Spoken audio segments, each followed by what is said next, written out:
to use two imo accounts in iPhone. Using two imo accounts can be helpful if you want to keep your personal and work accounts separate. So let's get started. First, open imo app.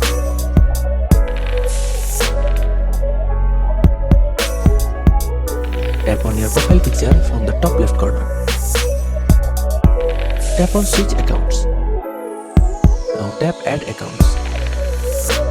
Now give your phone number. Then tap next. Now verify the phone number. After verification complete, give your name.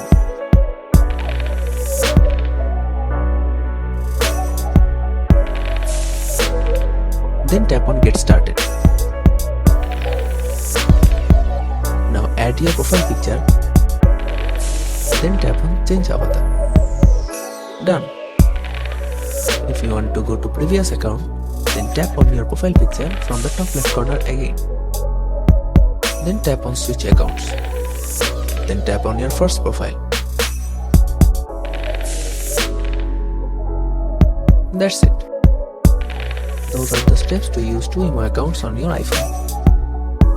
Thanks for watching. Subscribe to our channel for more videos.